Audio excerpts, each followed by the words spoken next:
රංජිත් සියඹලාපිටියගේ පොත එළි දැක්වීමේ උත්සවයට ගිහිල්ලා රනිල් වික්‍රමසිංහ කරපු කතාව අපි ඒක ගැන ඊයේත් කතා කළා. ඒ කතාව නිසා කොයිතරම්නම් ජවිපේ ඩෝබියෝ ටික කලබල වුණාද කියන එකත් අපි කිව්වා. ඒ වෙනුවෙන්ම අනිල් ජයන්ත මුදල් නියෝජ්‍ය ඇමතිවරයා ප්‍රවෘත්ති සාකච්ඡාවක් තියපු එක ගැනත් අපි කිව්වා. දැන් ඒ අතරේ මාලිමාව එහෙම නැත්නම් JVP එක එහෙම නැත්නම් මේ වර්තමාන ආණ්ඩුව උත්සාහ කරනවා රනිල් වික්‍රමසිංහ කියපු කතාව වැඩකට නැති එකක්. ඒ වැඩකට නැති එකක් නම් අපි ඊයේත් ප්‍රශ්න කළේ ඒක වැඩකට නැති එකක් නම් මොකද මේ තරම්ම කලබල? දැන් අර කක්කි සුදත්ත තිලක සිරිද මොකද්ද කියන එක ඌ මිනිහාගේ channel එක ඇතුලේ බරපතල විවේචන ටිකක් කරනවා රනිල් වික්‍රමසිංහට සහ මහින්ද රාජපක්ෂට. ඔවුන් දෙන්නම වසලයෝ කියලා කියන්නේ. ප්‍රශ්නේ තියෙන්නේ දෙන්නම වසලයෝ.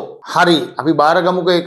ඒ සුදත්තගේ භාෂාවෙන් නම් අපිට කතා කරන්න බෑ. හැබැයි මේක ඇත්ත විග්‍රහයකට අපි එන්න ඕන. දැන් එක කාලෙක මහින්ද රාජපක්ෂගේ ඔඩොක්කුවේ ඉඳගෙන ඔය සුදත්ත තිලක සිරි කියන හාදයා හරියට හුරතල් වුණා. මහින්ද රාජපක්ෂලව බලයට ගේන්න දැගලුවා. එතකොට වසලෙක් නම් මහින්ද වසලෙක් බලයට ගේන්න දඟලන එක, ඒ ඔඩොක්කුවේ හුරතල් වෙන එක වසලෙකුටත් අන්ත වෙන්න ඕනනේ. වසලෙකුටත් අන්ත වෙන්න ඕන. හැබැයි රනිල් වික්‍රමසිංහට වසලයක් කියලා බනින්න එක කමක් නෑ සුදත්තට අනුව. මිනිහාගේ දෘෂ්ටිකෝණයනේ. හැමදාම රනිල් වික්‍රමසිංහගේ අස්සට රිංගලා හුරතල් වෙන්න සුදත්ත තිලක සිරි උත්සාහ කළාට බලු කුක්කෙකුට පයින් ගහලා එලවනවා වගේ රනිල් කවදාවත් සුදත්තව බාරගත්ත මිනිහෙක් නෙවෙයි. ඒ නිසා සුදත්තට රනිල් වික්‍රමසිංහගේ මොකක්වත් වරදානයක් වරප්‍රසාදයක් ගන්න පුළුවන් උනේ නැහැ. හැබැයි මහින්ද රාජපක්ෂලව බලයට ගේන්න ඒ තරම්ම දඟලපු මිනිහට අද මහින්ද වසලේ. ඒකයි ප්‍රශ්නේ. එතකොට මහින්ද වසලේක් නම් අපි නැවතත් අහන්නේ සුදත්ත මොන જાතිය මිනිහෙක් වෙන්න ඕන. අනිත් කාරණාව තමයි මිනිහා අහනවා රංජිත් සියඹලාපිටියට පොත් ලියන්න තියෙන අයිතිය මොකද්ද? රංජිත් සියඹලාපිටියත් වසලේක්. එතකොට මේ රංජිත් සියඹලාපිටිය කියන්නේ කාලෙන් කාලෙට එක එක ළඟ läගපු වසලේ. එහෙමයි කියන්නේ. රංජිත් සියඹලාපිටිය එක එක ළඟ läගපු වසලේක් නම් අනුර කුමාර දිසානායක කොයිතරම් වසලේක් වෙන්න ඕනද? හේතුව රංජිත් සියඹලාපිටිය කියලා කියන්නේ එක එක ළඟ läගපු එකක් නෙවෙයි. 94 ඉඳලා ගත්තත් චන්ද්‍රිකා එක්ක හිටියා. රංජිත් සියඹලාපිටිය ශ්‍රී ලංකා නිදහස් පක්ෂයේ සමාජිකයෙක්. ඊට පස්සේ මහින්ද රාජපක්ෂ එක්ක හිටියා. මහින්දත් ශ්‍රී ලංකා නිදහස් පක්ෂයේ නායකයා. ඊට පස්සේ සිරිසේන එක්ක යන්න හදලත් ගියේ නෑ. සිරිසේන ශ්‍රී ලංකා නිදහස් පක්ෂයේ වුණාට මහින්ද රාජපක්ෂ එක්ක හිටපු එකේම හිටියා. මෙහෙම 22 රට බංකොලොත් වුණාම ඒ ආණ්ඩුව හදන්න රංජිත් සියඹලාපිටිය රනිල් වික්‍රමසිංහත් එක්ක ගියා. හැබැයි ඒ ගියෙත් ශ්‍රී ලංකා නිදහස් පක්ෂයේ සමාජිකයෙක් විදිහට. දැන් රංජිත් සියඹලාපිටිය ඒ විදිහට එක එක නායකයෝ යටතේ ඉඳපු එක වසලකමක් නම් 94 දී චන්ද්‍රිකා ගේන්න හදපු අනුර කුමාර වසලේක් නෙවෙයිද? 2005 දී මේ මහින්දව ගේන්න හදපු උදව් කරපු අනුර කුමාර වසලේක් නෙවෙයිද? 2010 දී ෆොන්සේකා ගේන්න දඟලපු අනුර කුමාර වසලේක් නෙවෙයිද? 2015 දී සිරිසේන ගේන්න දඟලපු අනුර කුමාර වසලේක් නෙවෙයිද? ඌ වසලෙන්ගෙත් වසලේ. අද ඒ වසලෙන්ගෙත් වසලයාගේ පස්ස හොදන සුදත්ත මොන જાතිය මිනිහෙක් වෙන්න ඕනද? ඒකයි අපිට තියෙන ප්‍රශ්නේ. සියඹලාපිටියද වසලයා? අනුර කුමාරද වසලයා? සියඹලාපිටිය තමන්ගේ දේශපාලනයත් එක්ක තමන්ගේ පක්ෂයත් එක්ක පක්ෂය ගන්න තීන්දුවත් එක්ක හිටියේ. හැබැයි පක්ෂය ජනතා විමුක්ති පෙරමුණ කියන පක්ෂය වෙනම කොහෙදෝ යන පක්ෂයත් එක්ක එකතු වෙලා වසලකම් කරනකොට ඊට පස්සේ ඒ බලයට ගෙනල්ලා ඒ බලයේ ඒ පුද්ගලයෝ ඔය චන්ද්‍රිකාලා මහින්දලා හැමෝම සිරිසේනලා බලයට ගෙනල්ලා ඊට පස්සේ උන්ට විරුද්ධව වැඩ කරන එක තමන් බලයට ගෙනාපු එකාට විරුද්ධව වැඩ කරන එක ඒක මොන තරම් වසලකමක්. අන්න ඒවා අපිට තියෙන ප්‍රශ්න. ඒ නිසා මේ මම වෙනදනම් කියන අනෙක් YouTube නාලිකාවල අපිට දාන්න බැරි වුණාට ඒ කොටස් ගිහින් බලන්න කියලා. බලන්නවත් එපා මුගේ. ඒ තරම් අප්පිරියයි. ඒ තරම් කැතයි. ඒ තරම් සිරිකිතයි. හැබැයි සුදත්ත මෙහෙම හැසිරෙන්නේ රනිල් වික්‍රමසිංහ කියපු කතාව නිසා. මේ රටේ ආර්ථිකය බංකොලොත් වෙන තැනට ඇවිත් තියෙන බව රනිල් වික්‍රමසිංහ කියපු නිසා. ඒ නිසා මේ රට ඉස්සරහට යන්නේ කොහොමද කියලා අහපු නිසා. හැබැයි සුදත්තයා කරන්නේ දිගටම වසලයා කියලා රනිල්ට කිව්වට මේ ඇත්ත ආර්ථික ප්‍රශ්නෙට උත්තර දෙන්නේ නැහැ. මිනිහ කතා කරන්න ඕනේ ඒවත් එක්කනේ. ඊට පස්සේ මිනිහා channel එක ඇතුලේ අර අනිල් ජයන්ත රනිල් වික්‍රමසිංහට දීපු උත්තරයක් දාලා මාර එකක් කියලා පෙනී ඉන්නවා. ඒ වෙනුවෙන් පෙනී ඉන්නවා. ඒ අනිල් ජයන්ත දීපු උත්තරේ මරු. අපි ඒක ඊයේත් කතා කළා. අපිට තියෙන ප්‍රශ්නේ රනිල් වික්‍රමසිංහ අහන ප්‍රශ්නවලට උත්තර හැටියට අනිල් ජයන්ත දෙන්නේ රනිල් අහනවා දැන් වෙනකොට තියෙන්නේ බිලියන 6.5යි ඩොලර් සංචිතය. ඒක කොහොමද බිලියන 8ක් කරගන්නේ මේ අවුරුදු අන්තිම වෙනකොට? අනිල් ජයන්ත කියනවා අමුතු එකක්. ඒ තමයි වාහන ගෙන්නපු නිසා තමයි මේ ඉලක්කම පහළ වැටලා තියෙන්නේ. තෙල් වැඩි මිලට ගෙන්නපු නිසා තමයි මේ ඉලක්කම පහළ වැටලා තියෙන්නේ. ඒවා නොකළා නම් වාහන ගෙන්නුවේ නැත්නම් තෙල් වැඩි මිලට ගන්න උනේ නැත්නම් මේක මේ ඩොලර් සංචිතය බිලියන 8ට එහා තියාගන්න තිබුණා. දැන් අපි අහන ප්‍රශ්නේ සුදත්ත විද්වතාගෙනුත් අපි අහන ප්‍රශ්නේ මොන විදිහටද මේ ආනයනයේ සීමා කරපුවාම මහ බැංකුවේ ඩොලර් සංචිතය ඉහළ යන්නේ? අපිට ඒක කියලා දෙන්න ඕන. ඒ කියන්නේ ආනයන කරුවෝ ඩොලර් හොයාගන්නේ බැංකු පද්ධතියේ. මහ බැංකුව කවුරු කාටවත් දෙන්නේ නැහැනේ මෙන්න මේවා වාහන ගෙනලා මෙන්න තෙල් ගෙනilla කියලා ඩොලර් නිදහස් කරන්නේ නැහැ. ඒගොල්ලෝ ඩොලර් සංචිත රැස් කරන්නෙම රටේ ආර්ථිකයට බෆර් එකක් විදිහට ආරක්ෂාවක් විදිහට. එතකොට මහ බැංකුවේ ඩොලර් හීන වෙන්නේ වාහන ගෙනාවු නිසා කියලා කියන කතාව අපි පිළිගන්න ඕනද? එහෙම පිළිගන්න ඕනේ නැහැ. මහ බැංකුව දැනගන්න ඕන ඩොලර් සංචිත එකතු කරගන්න. වාහන ගෙන්නන්න ඩොලර් දෙන්නේ බැංකු පද්ධතියෙන්. ඕක තමයි ඇත්ත ගනුදෙනුව. ඊළඟට මේ අනිල් ජයන්ත කියනවා මේ ස්වයංරක්ෂණය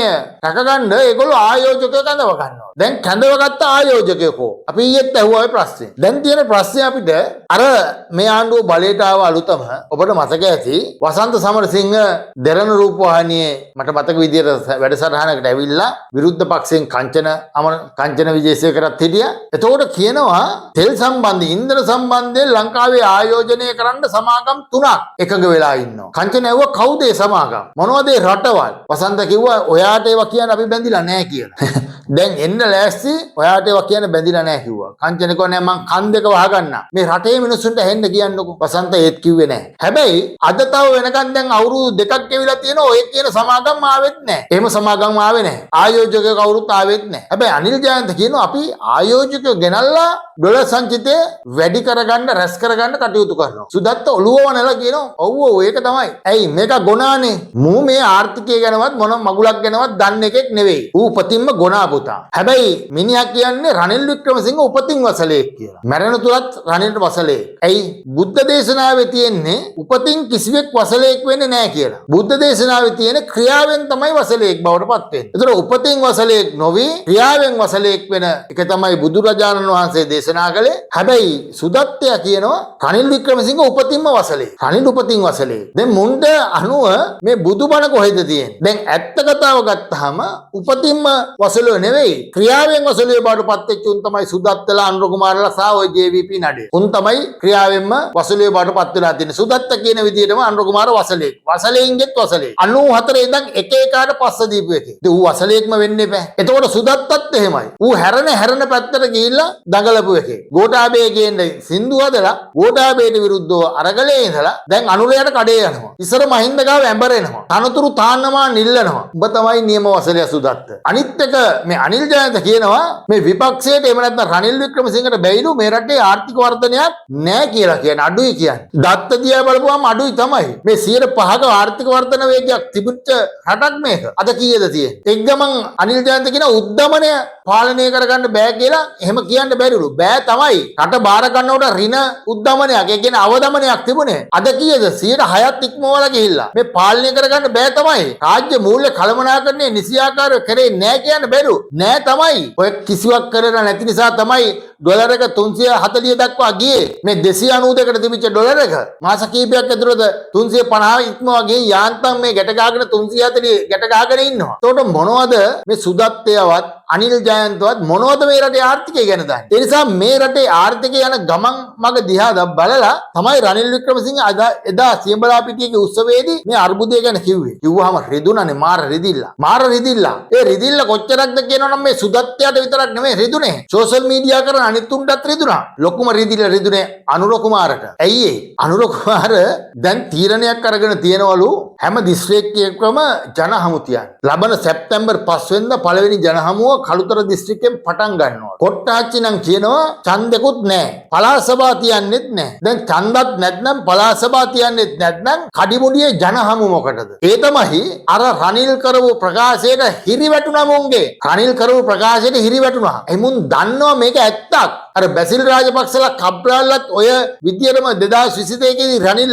මේ අවදානම ගැන කිව්වහම උන් හැසිරුණොත් එහෙම ගණන් ගත්තේ නැහැ. පයිසකට ගණන් ගත්තේ නැහැ. මාර ලොකු උත්තර දුන්නා. අන්තිමට කෙලවුණා. දැන් ඒ අවදානමම ඇති බව රනිල් කිව්වහම මුන් නටනවා මාර නැටිල්ලා. දැන් ඡන්දත් නැහැ. පළාත් සභා තියන්නෙත් නැහැ. හැබැයි ජනහමු දිස්ත්‍රික්කවල ගිහිල්ලා විශාල ජනහමු මොකක් දැනුවත් කරන්නද? මේ රටේ ආර්ථිකය හොඳයි කියලා ආයෙත් උඹලව ගොනාට අන්දන්න. එකපාරක් ගොනාට අන්දගෙන ගිහින් ඡන්ද ටික ගත්තා. අරගෙන කියපු කිසි දෙයක් කරන්න බැරි වුණා. කිසිම දෙයක් කළේ නැහැ. පුළුවන් නම් කියන්න ඕන මෙන්න මේක තමයි මාලිමාව බලයට ඇවිල්ලා කළේ කියලා. කිසිම දෙයක් කළේ නැහැ. කිසිම දෙයක් කරලා නැතුව අවුරුදු දෙකක් ගත වෙනකොට ආයි රටවටේ ජනහමු. ඇයි උන් හිතනවා උඹලව ආයෙත් ගොනාට අන්දන්න පුළුවන්. ඒකයි මේ. ඊළඟට ඒ ගොනාට අන්දලා මේ රටවටෙන් එන්න පුළුවන් අරගලය මැඩ පවත්වන්න. ආයෙත් අරගලයක් ආවොත් මුන්ට යන්න වෙනවා රෙදි නැතුව. හරිද? ගෝඨාභයලා ගියා වගේ නෙවෙයි යන්නේ. ඒ නිසා මුන්ට රෙදිත් නැතුව යන්න වෙන හින්දා දැන් මුන් කලබල වෙලා දඟලනවා. ආයෙ ටිකක් බොරු ටිකක් කියලා තව අවුරුදු දෙකක් මේක ඇදගන්න පුළුවන් වුණොත් කාලේ ඉන්න පුළුවන් නේ. ඒ නිසා මේ ගොන් ජෙබයියෝ ටික ගොන් වහල්ලු ටික දෝබිලා සෙට් එක රවට්ටන්න තමයි ඔය ජනහමු ටික තියන්නේ. එතකොට අනුර කුමාරට පාරට බහින්න සිද්ධ වුණේ රනිල්ගේ අර ප්‍රකාශයත් එක්ක. රනිල් අර කියපු අනාවැකියත් එක්ක. රනිල් අර දැකපු අරුබුදයත් එක්ක. දැන් ඒකට තමයි මේ කලබල වෙලා. ඒ නිසා තමයි සුදත්තයාට රනිල් වික්‍රමසිංහ වසලේක් විදියට පේන්න පටන් ගත්තා. හැබැයි සුදත්තයා කියනවා මට මේක අප්පිරියාවේ බැයිලු. දැක්කාම කේන්තියක්ලු වෙන්නේ. සුදත්තයාට රනිල් වික්‍රමසිංහ ඒ තරම් අප්පිරියයි නා. හරිද? ඌව කොච්චර අප්පිරියක්ද මේ රටේ මිනිස්සුන්ට. ඔය අඩුම තරමින් ඔය කයිය ගාපු වීඩියෝ එක මේ රටේ මිනිස්සු දැන් ඔය තනිකරම මාලිමාවට කඩේ යන සෙට් එකනේ බලන්නේ. 7500යි බලලා තියෙන්නේ. හරිද? ඔන්න තත්ත්වේ. මූ කියනවා රනිල් ගැන නෙමෙයි මූ කියන්නේ මේ බල්ලා ගැන චර කේන්තියක් තියෙනවා කියලා කියන්නේ. අපි කියනවා අර අනාවැකියක් කියන්නේ කින් සාගරකාරීව සම් පොලිස්පති ගැන කිව්වනේ අනාවැකියක්. මෙහෙම වෙන්න පුළුවන් මෙහෙම ඇසිරුණොත් කියලා. සමහර විට සුදත්ත උඹගෙත් ඔය භාෂාව තියාගෙන ගියොත්. ඔහොම වෙන්න පුළුවන්. ඔය ඕකනම් උඹේ හැසිරීම. උඹේ ඔය භාෂාව ඒකම නම්. අර සාගරකාරීව සම් පොලිස්පති ගැන කිව්වා වගේ එකක් උඹටත් වෙන්න පුළුවන් සමහර විට. ඇයි මේ භාෂාව ඒ කියන්නේ අනුරට ඡන්ද දීපු මිනිස්සුවත් පිළිගන්නේ නැහැ. මිනිස්සු හෘද සාක්ෂියක් තියෙන මිනිස්සු පිළිගන්නේ නැහැ. මේ රට බංකොලොත් වෙලා වැටිලා දැන්. මු කියනවා සුදත්තයා කියනවා රනිල් දන්න කෙහෙල්මලක් නැහැ ආර්ථිකය ගැන. අනුර කුමාර තමයි ඒ ඔක්කොම දන්නේ. අනුර කුමාරට පුළුවන් උඹේ උපදෙස් ඕනේ නැහැ වසලියෝ කියලා තමයි රනිල්ට කියන්නේ. අනුරට පුළුවන්ලු මේ රට හදන්න. හරි. අපි පිළිගන්නම්කෝ. එහෙමනම් උඹලා කියන්න ඕන අර අරුබුදේ ඇවිල්ලා අරගලේ ඇවිල්ලා අරගලේ මැද්දට ඡන්දිය වාගේ කිය අනුර උගේ ගෝලය ටික පාර්ලිමේන්තුව ගිනි තියන්නත් යවපු අනුර මේ රට වැටුණු වෙලාවේ බාර නොගත්තේ ඇයි? ඔච්චර දන්න මිනිහා.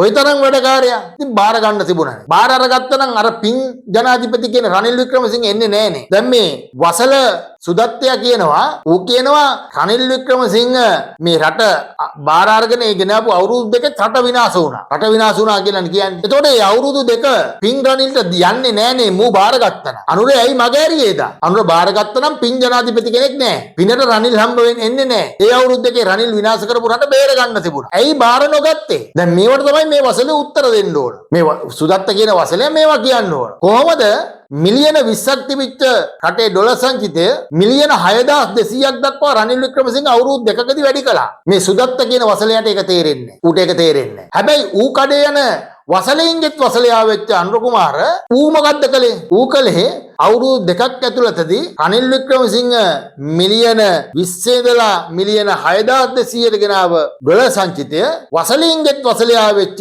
එක ජනාධිපති වෙලා ඌ මිලියන 6200 ඉඳන් මිලියන 6500 දක්වා මිලියන 300කින් වැඩි කළා. රනිල්ට පුළුවන් වුණා මිලියන 6180ක් අවුරුදු දෙකකදී වැඩි කරන්න. අනුරට පුළුවන් වුණේ මිලියන 300යි අවුරුදු දෙකකදී වැඩි කරන්න. දැන් එතකොට අනුරද ආර්ථිකය දන්නේ. ආර්ථිකය හදන්න දන්නේ. අනික බින්දුවේ තිබිච්ච එකක් උස්ස ගන්න එකද අමාරු. උස්සලා තිබ්බ එකක් එතනින් එහාට ගෙනියන එකද අමාරු. මේ සුදත්ත කියන වසලයා ඒක කියන්න ඕනේ මේ රටට. දැන් ඔබ දන්න ආර්ථික විද්‍යාවක් නැහැ සුදත්ත. ඔබ දන්න මොකක්වත් නැහැ. හැබැයි මේ විදියටම මේ අපේ භාෂාවත් අර සුදත්තට ගැලපෙන්න යම් ප්‍රමාණයකට ගෙනාවට අපි එකට එකඟ එකක් නෙවෙයි. හැබැයි මට තියෙනවා ප්‍රශ්නයක්. ඒ තමයි මේ මාලිමාවේ ආණ්ඩුව බලයට එන්නේ උන් කියන්න පුළුවන් තරම් බොරු පහුගිය කාලේ කියපු නිසා. රනිල්ට විරුද්ධව කිව්වා, මහින්දට විරුද්ධව කිව්වා, නාමල්ලට විරුද්ධව කිව්වා, මේ ඔක්කොම කිව්වා. ඒකට ඒ කියපු බොරු එකක්වත් නීතිය ඉස්සරහට අරන් යන්න එදා පැවති ආණ්ඩු ඒ මිනිස්සු කටයුතු කළේ නැහැ. පාර්ලිමේන්තුවේ නෙවෙයි එළියෙත් කිව්ව බොරු. කිව්වනේ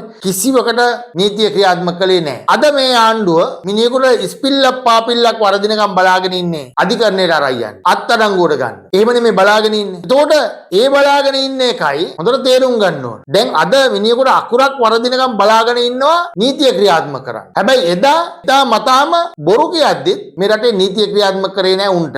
දැන් අපිට තියෙන ප්‍රශ්නේ තව දුරටත් මුන් නින්දා පහස කරද්දි මුන් බොරු කියද්දි බලාගෙන ඉන්නවද? නාමල් රාජපක්ෂගේ පාර්ශවයෙන් නම් අපි දැක්කා මොකක් හරි දෙයක් කිව්වහම අපහාස වෙන දෙයක් කිව්වහම අපරාධ පරීක්ෂණ දෙපාර්තමේන්තුවට ගිහින් පැමිණිලි කරන නීතිඥ මහත්මයෙක් ඉන්නවා. එතනින් එහාට යුක්තිය සාධාරණත්වයේ ඉෂ්ට වෙනවද නැද්ද කියන එක ප්‍රශ්නයක් තිබුණාට මේ ගැටලුව අඩුමතරමින් සමාජගත කරන්නවත් CID යනවා. දැන් රනිල් වික්‍රමසිංහට මෙච්චර අපහාස කරනවා. UNP එකේ එක පිංගුත්තරයක් නෑනේ මේකට විරුද්ධව කතා කරන්නේ. දැන් තනතුරු තාන්න මාන්න බෙදා ගන්න රනිල් වික්‍රමසිංහ බලය ගන්නකම් බලාගෙන ඉන්නවා. හැබැයි එක නීතිඥයෙක් ඉන්නවද ගිහිල්ලා මේ රනිල් වික්‍රමසිංහට අපහාස කිරීම සම්බන්ධයෙන් මේ සුදත්තට විරුද්ධව පැමිණිලි කරන්නේ? එකෙක් නෑ. ඒ තරමට මුන්ගේ කොන්ද කැඩිලාද තියෙන්නේ? ඒ තරමටම කොන්ද කැඩුනාද? ඒකයි අපි අහන්නේ. ඒ නිසා ඔය සුදත්තලා එකතු වෙලා ඒ වසල කතා කියනකොට ඒක උන්ගේ විදිය. ඒක උන්ගේ තරම. හැබැයි ඒක ඒ විදියටම කරගෙන යන්න ඉඩ දෙනවද නැද්ද කියන එක UNP එක පැත්තෙනුත් හිතලා බැලුවොත් හොඳයි. CCTV කෝපි එක්ක අයිස්ක්‍රීම්